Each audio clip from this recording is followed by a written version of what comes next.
tous. Aujourd'hui, on se retrouve donc pour cette vidéo tant attendue sur l'oral de TDC. Ce que je vous propose, ça va être de suivre la démarche pas à pas de comment produire un oral de TDC de qualité. Il y a un certain nombre de points qu'on avait déjà présentés dans une vidéo précédente qu'il va falloir respecter. Et ce qu'on va faire, on va commencer à construire notre PowerPoint en fonction de ça. Donc la première chose qui va nous intéresser naturellement, c'est notre sujet. Moi, j'avais conseillé de partir d'un article de journal. Ça facilite au niveau de la situation de vie réelle à identifier justement un certain nombre de points qui sont pertinents pour la TDC. Donc on va commencer à structurer notre document. Donc déjà, on va avoir notre titre, ça va être justement notre article, et on peut mettre éventuellement un sous-titre avec quelques problématiques, notamment la problématique de TDC qu'on a identifiée. Pourquoi pas. Pourquoi on peut mettre notre problématique? Parce que ça va nous permettre tout simplement d'avoir décrit sur notre PowerPoint le lien entre notre question sur la connaissance et notre sujet. Donc du coup, ça va permettre d'éviter des éventuels oublis et puis des petits moments de pause ou de blanc qui peuvent avoir lieu au cours de l'oral et qui seraient relativement gênants. La deuxième chose qui doit être présente dans notre essai de TDC, ça doit être notre question sur la connaissance. Elle doit naturellement être construite en lien avec l'article de journal, c'est-à-dire la situation de vie réelle de départ, et ce lien doit être explicite. C'est important au regard des critères de notation. Voilà. Alors, on voit bien que dans les premiers descripteurs, dès les premiers descripteurs, justement, un point important, c'est cette question sur la connaissance et justement la manière dont elle est reliée à notre situation réelle. Si on regarde directement le niveau 5, on voit bien que la question sur la connaissance déjà est correctement formulée et elle est clairement liée à une situation réelle spécifiée. Donc ça veut dire deux choses, c'est-à-dire que notre situation réelle, on l'a expliquée de manière bien précise et de manière complète pour comprendre les problématiques présentes au sein de la situation de vie réelle qu'on a sélectionnée. La deuxième chose, c'est qu'ensuite on se soit servi de ces problématiques pour construire notre question sur la connaissance. On voit qu'une mauvaise question sur la connaissance ou un lien relativement superficiel nous fait tomber très rapidement dans des descripteurs de niveau très bas, voire même bloquer au niveau 1. Je dis ça parce que de nombreuses écoles ont eu des surprises sur les notations. C'est essentiellement dû à cause de ça. Une question sur la connaissance mal formulée ou une situation sur la vie réelle qui est imaginée, ça peut arriver, ou des connexions et des liens entre la question et la situation de départ qui sont superficiels ou non expliqués. Et ça, c'est assez rédhibitoire, ça bloque à des niveaux très bas, et puis bon, le reste de l'essai de l'oral, pardon, n'a que peu de chances de rattraper la situation, puisque on voit que ça bloque dès le premier niveau. La deuxième chose, une fois qu'on a notre question sur la connaissance, il va falloir du coup traiter notre sujet en plusieurs parties. Vous pouvez avoir deux ou trois situations. Ça dépend vraiment de la structure de votre essai, la quantité de situations que vous allez traiter, ça dépend de leur taille. On verra ensuite, nous, à peu près à combien on arrive. Et naturellement, il va falloir une conclusion. Alors vous allez me dire, c'est très étonnant, pourquoi je mets que ça comme slide. Je pense qu'il n'est pas nécessaire de faire plusieurs slides sur un argument.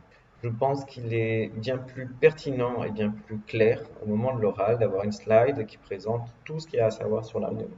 Excepté si vraiment il y a un besoin de mettre une image en grand écran, par exemple, si on travaille sur le langage ou l'art, ce genre de choses, ou des fois on a de perception sensorielle où on a besoin de montrer visuellement un certain nombre de concepts. Alors, maintenant que j'ai le corps de mon exposé qui est bien structuré, j'ai bien tout ce qu'il faut, on va commencer à le remplir. Donc moi j'ai déjà présélectionné un article, donc c'est un article de BFM TV qui nous parle des incendies en Australie et qui nous parle d'une prédiction qu'on fait un certain nombre de scientifiques, c'est-à-dire pourquoi la situation peut s'éterniser pendant plusieurs semaines. Et aujourd'hui, on est le 11 janvier et on sait que les feux ont continué à s'aggraver et que les autorités australiennes n'arrivent toujours pas à contenir le feu. Voilà, donc on dit il y a des grands feux, qu'il y a des millions d'animaux qui sont morts, qu'il y a même des gens qui sont morts, et donc du coup il y a un enjeu crucial sur le fait de pouvoir contenir euh, ce feu. On nous dit que malheureusement le bulletin de météorologie australien n'est pas très optimiste sur ce qui va se passer, notamment à cause du réchauffement climatique, qui serait donc du coup une des causes de ces feux, à cause de l'extrême sécheresse, et puis d'un autre phénomène dont on parlera un peu plus tard, qui s'appelle le backburning. Alors le backburning, c'est un système de prévention. Et il existe également un autre problème qu'on a découvert un peu plus tard, qui pose un autre souci, et justement qui a fait rater les prédictions. Donc voilà, on a plusieurs choses. Donc on a de la prévention, on a des prédictions, et on sait maintenant à l'heure d'aujourd'hui qu'il y a une des prédictions qui a, on va dire, les modèles n'ont pas très bien marché à cause d'un phénomène qu'on va décrire un peu après, qu'on n'est pas prévu, c'est-à-dire que les feux eux-mêmes vont créer un espèce de microclimat et du coup ça a bloqué, ça a accentué en fait le phénomène des feux. Du coup, ça a provoqué des orages qui ont remis le feu à des endroits un peu plus loin. On va s'arrêter là sur la description un peu de notre truc hein, pour l'instant. Alors ça c'est pas la description nécessairement qu'on va donner le jour de notre orage, mais c'est en gros ce qu'on pourrait écrire sur notre sujet en prise de notes par exemple. Donc notre titre il va être assez simple, ça va être les incendies en Australie, prédiction et prévention.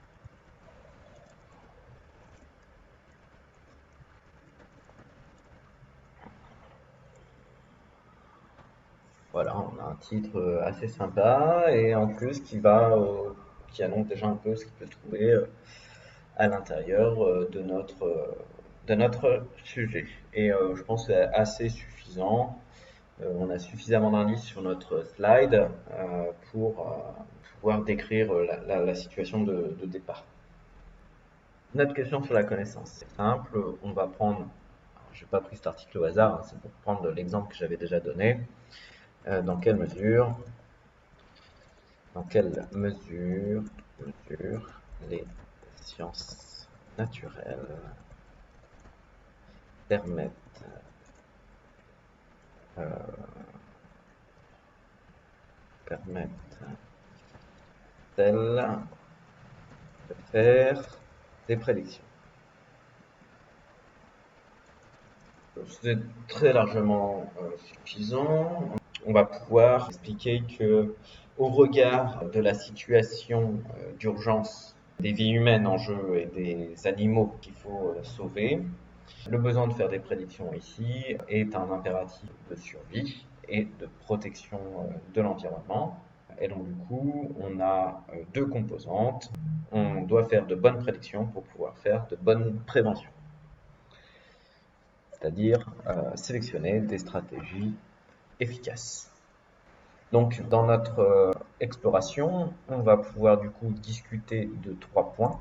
Le premier point qui paraît assez évident, c'est la mesure. En science, on mesure. Et donc du coup, on va avoir besoin d'un certain nombre d'instruments.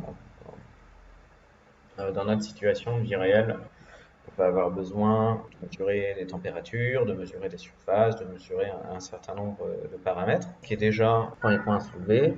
Donc les instruments de mesure nous permettent de dépasser le cadre de notre perception sensorielle. Et là, je vais aller chercher une image. Donc par exemple, ici, une image satellite. Hop. Je vais prendre cette image satellite. Et je vais la coller ici. Voilà, parfait. Hop. C'est fill, no fill. Shape outline, on va mettre en rouge. Hop. Donc par exemple ici, donc c'est une carte de l'Australie. C'est une image de satellite du 31 décembre de la NASA. Donc ça, il faudra stipuler, il faudra mettre que vous l'avez pris sur la page worldview earthdata.nasa.gov et que ça date du 31, c'est une image qui date du 31 décembre 2019. Alors dans ce cas-là, je pense qu'il vaut mieux mettre la date de l'image que vous êtes en train de regarder plutôt que de mettre la date à laquelle vous êtes en train de consulter la page. C'est bien plus précis, c'est bien une image du 31 décembre qu'on est en train de regarder. On peut regarder d'ailleurs aujourd'hui où en sont les feux. Est-ce qu'on a toujours ces chapes de fumée? On en a toujours, hein, ça continue. On voit qu'il y en a, il reste quelques-unes. Alors faire attention toutefois à pas surinterpréter parce qu'on n'est pas des spécialistes de météo et on pourrait confondre avec des nuages, mais j'ai pris le 31 janvier parce que c'était très clair et c'est une image qui a été reprise dans les médias. Donc on a besoin d'images donc de satellites, donc de la technologie, qui permet de dépasser justement notre perception humaine. Donc là en l'occurrence, nous on va se déplacer dans l'espace et puis pouvoir zoomer autant. Je ne sais pas si vous vous rendez compte, l'image de satellite originale, elle est comme ça. Prendre la tranche qui a été faite cette photo-là. L'œil humain n'est pas capable d'avoir un tel degré de précision et encore moins de pouvoir zoomer avec autant de précision et de netteté dans l'image. Regardez quand je zoome, ça c'est quand même extrêmement net. Et ça, l'œil humain n'est pas capable de le faire. On voit bien que c'est la forêt qui est en train de littéralement brûler. Ça, le premier point, c'est dépasser nos sens. La vue, c'est déjà un sens qui existe chez l'homme, mais également combler des sens qu'on n'a pas. Comme par exemple l'évaluation de la température. Donc là, je vais aller sur IA. Et on a donc un système qui s'appelle la mesure de température par satellite, quelque chose qui permet, qui n'existe pas dans la perception humaine et qui permet de justement prendre cette image parce que je sais qu'elle est libre de droit si elle est sur Wikipédia. La copier, la coller pour l'instant. Donc là, c'est un brouillon qu'on est en train de faire.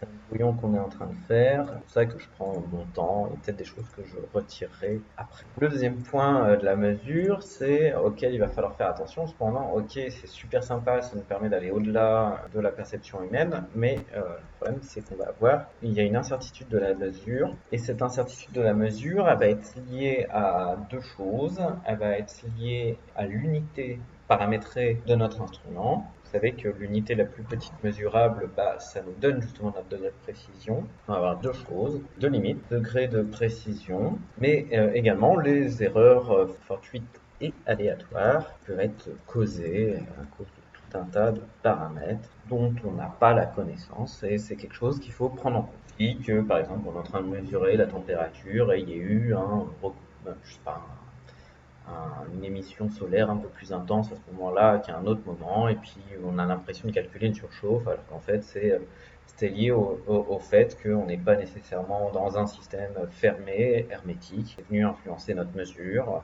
Donc il y a un moyen assez simple d'essayer de corriger ça. Tout simplement, on a la multiplication des mesures.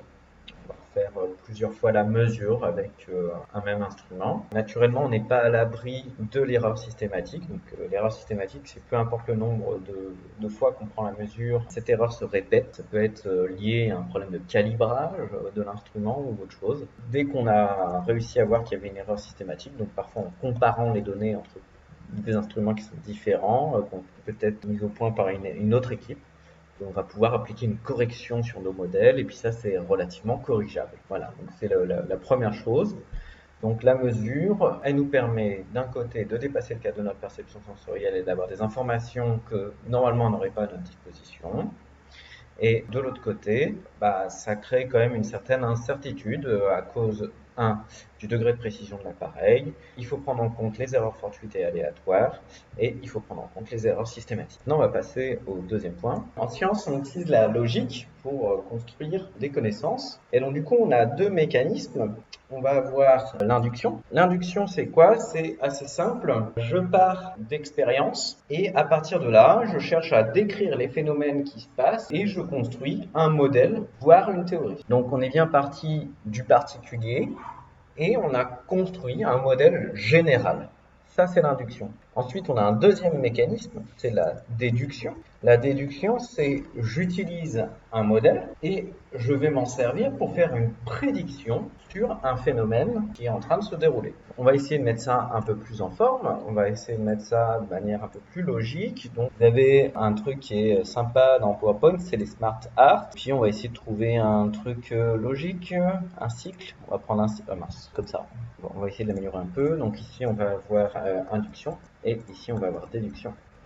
Donc on a l'induction et la déduction. Donc on a dit l'induction c'est partir du fait et en tirer une conclusion, et l'autre c'est partir du modèle et en déduire des faits.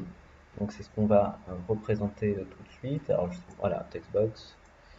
Hop, ici on va mettre fait. On va mettre ça en gros, en rouge, à partir des faits pour en tirer un modèle, et l'autre c'est partir du modèle pour en déduire des faits. Et juste avec ce petit truc, ça résume bien assez tout ce qu'il faut mettre. Alors, dans ma première partie, j'avais utilisé ma situation réelle pour illustrer.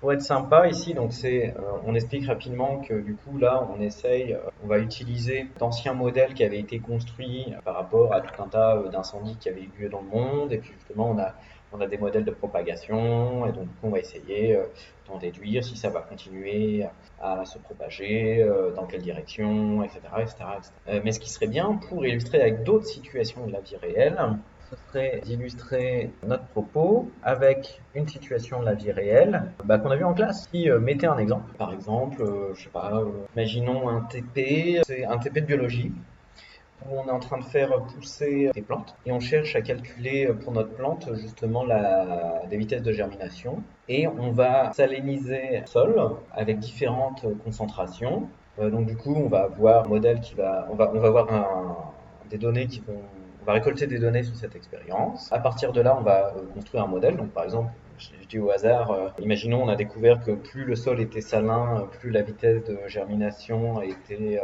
faible. On va utiliser ce modèle-là ensuite pour faire une prédiction, et puis donc, du coup on va faire une deuxième expérience, et puis on va vérifier si ça match. Par exemple avec un autre type de plante, on pourrait dire bah tiens les plantes germinent moins vite. Et puis bah, du coup ça c'est une bonne hypothèse de départ, parce qu'elle est assez facilement falsifiable. Il suffit juste de prendre un autre type de plante et puis vérifier si ça marche. Et puis le jour où on aura un contre-exemple, on pourra invalider notre hypothèse. Et puis tant que ça marche, ça ne valide pas, ça n'est pas une preuve que l'hypothèse est bonne, mais c'est un des mécanismes de la science. Hein. Rappelez-vous le principe de falsifiabilité.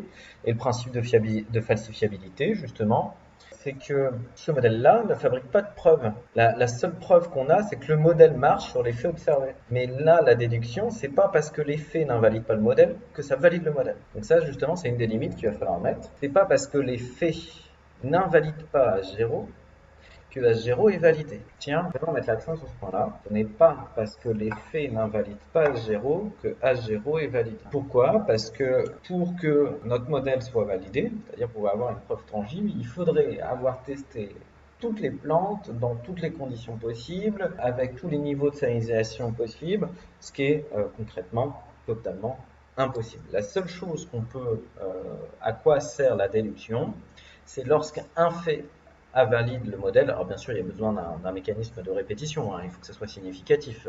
Lorsqu'un fait invalide notre modèle, et bien là, à partir du moment, on peut chercher à améliorer le modèle ou le remplacer. Donc ça, c'est une des limites, donc on va le mettre tout de suite. On va mettre une petite textbox. Hop, on va mettre limite. La déduction permet seulement de falsifier le modèle, mais ne permet pas de le valider. C'est un des mécanismes étranges de la science que les gens ont du mal à comprendre. Si on va mettre, un peu de vert, hein, si on veut faire un petit peu de design, hop. Ça c'est méga important, faut pas l'oublier. Voilà. Bon, notre essai commence à prendre forme, notre oral commence à prendre forme. Troisième point qui permet de faire des prédictions, donc ça c'est directement connecté. On dit bon voilà, on utilise la logique, mais on se doute bien qu'au moment de la construction de notre modèle, on le fait pas n'importe comment, et justement notre modèle, ça va être un modèle mathématique. On est obligé de passer par les mathématiques. Donc en sciences, on utilise les mathématiques pour faire des modèles. Notamment, on va avoir deux mécanismes, c'est le relevé statistique, donc le nuage de points, vais aller chercher un nuage de points random. Hop, le rogner, ça fait pas beau. Vous oubliez pas de donner un titre aux axes hein, avec l'unité. Moi, je veux juste le rogner exceptionnellement parce que et je vais pouvoir en dégager des tendances de ce truc-là. Par exemple, pouvoir assez facilement en tirer une courbe. Hop, c'est ça que je voulais. Je le fais à la main. C'est pas bien du tout ce que je suis en train de faire. Outline en rouge et on va la mettre très épaisse. Donc ce nuage de points, on va pouvoir en dégager une tendance et c'est cette courbe dont on va essayer de chercher une équation à cette courbe ou à cette droite. Et avant, on va devoir faire un certain nombre de choses. Donc, c'est-à-dire, on va utiliser, donc on a l'utilisation des statistiques, hein, déjà de décrire ce qui se passe, et ensuite analyser. Alors, analyser comment? Pour analyser, on va utiliser deux choses. On va utiliser des tests, ce qu'on appelle des tests statistiques. Par exemple, ici, on va pouvoir utiliser un test de corrélation. Donc je vois que c'est une fonction monotone non linéaire. Donc ici, par exemple, ça va être un test de Spearman, un test de corrélation de Spearman. C'est un exemple hein, que je donne, là j'illustre par exemple. Donc, on faisait des tests et à l'oral dire que dans cette situation-là, comme on est sur une tendance monotone non linéaire, c'est Spearman qu'on va utiliser. Mais ça, je vais le faire à l'oral plutôt. Je choisis de le faire à l'oral. Si ça avait été linéaire, on aurait pris Pearson naturellement. Donc, utilisation de tests. Donc, il existe tout un tas de tests. Il existe des tests qui vont chercher des relations entre deux paramètres. Donc, par exemple, les tests de corrélation. La pertinence d'une relation entre deux paramètres. Tests de corrélation. On va avoir des tests d'indépendance, par exemple le test de Qui2, on va avoir des tests de comparaison de moyenne, etc., etc. Des tests de significativité, bon, vous avez le choix, il y a tout un bagage qui existe.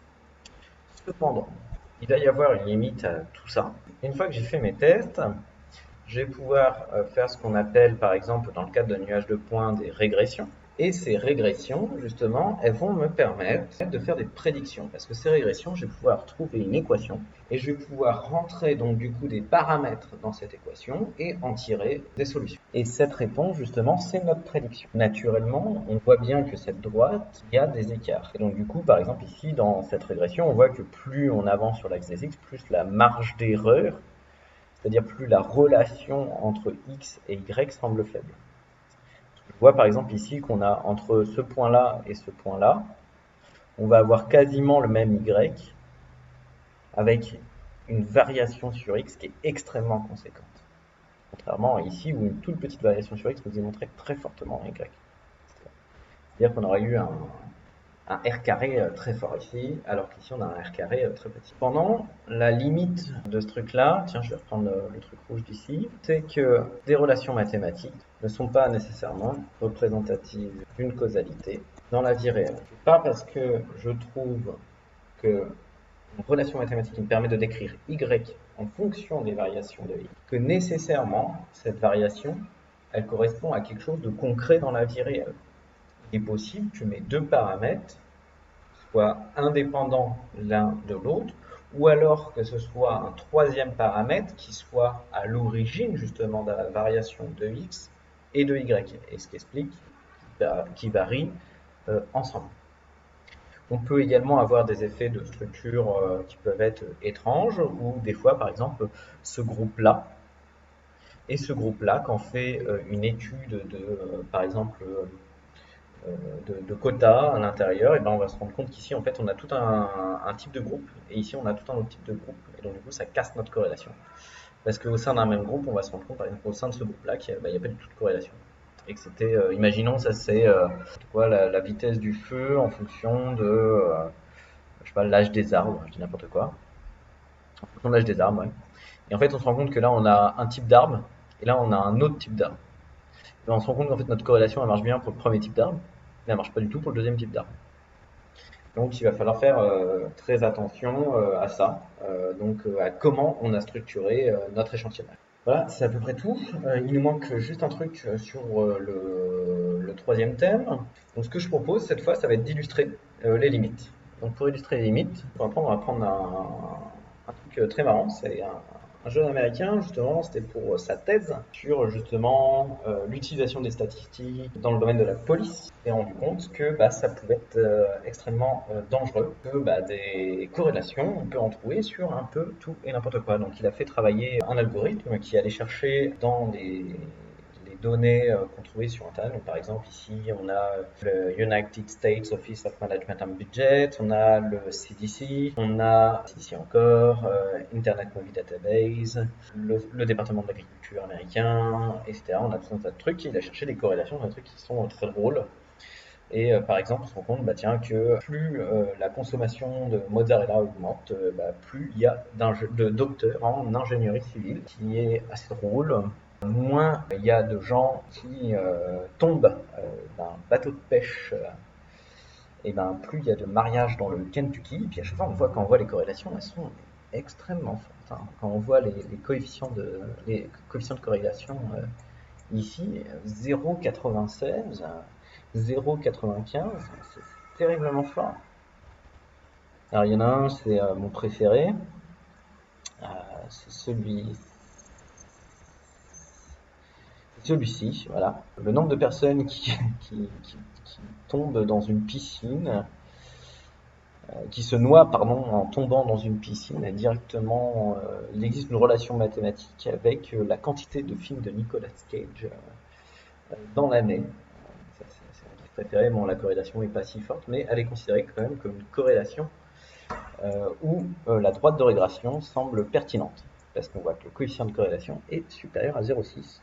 Donc selon les normes même que nous demande de faire, les normes que nous demande d'appliquer l'IB dans nos évaluations internes, là on aurait le droit de dessiner une droite de régression et se montrer l'absurdité de certaines normes des fois. Donc on peut en prendre deux hein, en screen, c'est pas un souci. Tiens, on va prendre celui-là, hop, ici, donc je vais supprimer ce truc là.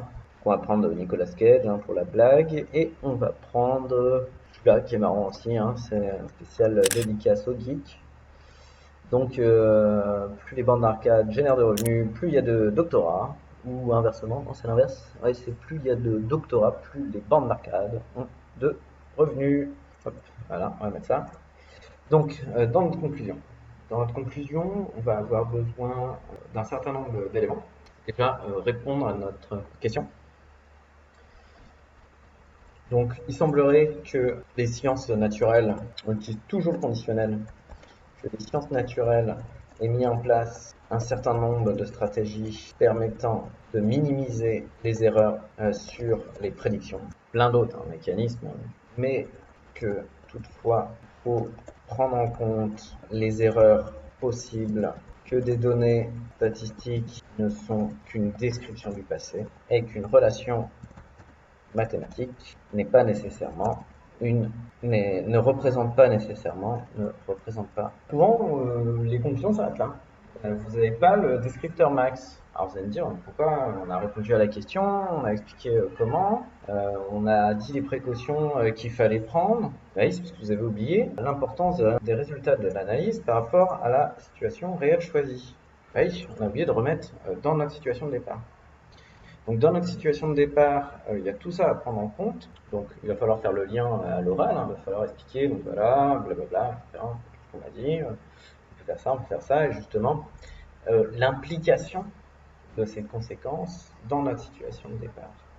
Et l'implication de tout ça dans ces conditions de départ, c'est l'éthique. Les implications de tout cela semblent importantes. Implication,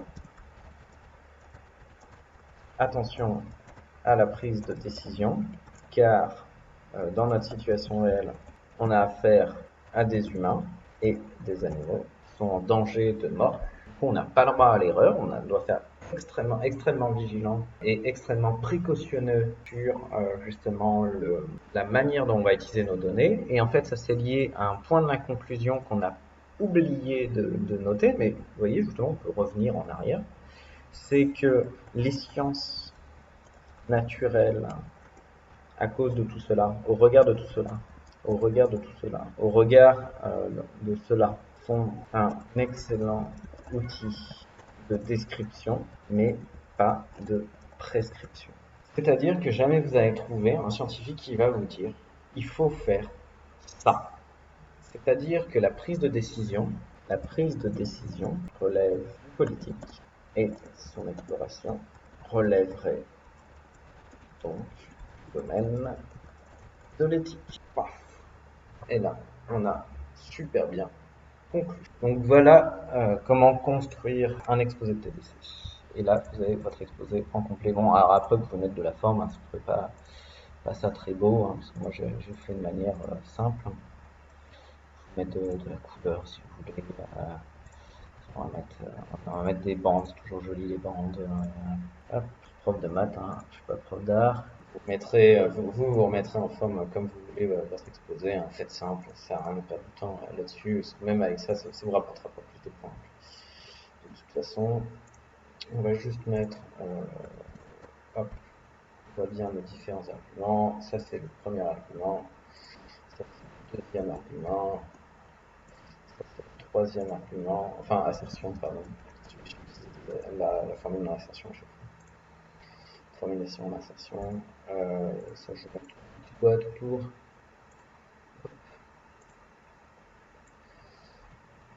Hop, une petite boîte, ça, clac. On va la send to back, clac. On va la mettre en transparent. Outline, on va se mettre du vert, hein, parce que c'est les couleurs. Mince. Shape file, no file. Voilà. Ah, mince. Voilà. Clac. Très bien. Bon. Ça. Et voilà. Donc j'espère que ça vous a plu. Voilà comment on construit un essai sur 10. Je vous souhaite un bon courage à tous et on se voit très bientôt pour les oraux.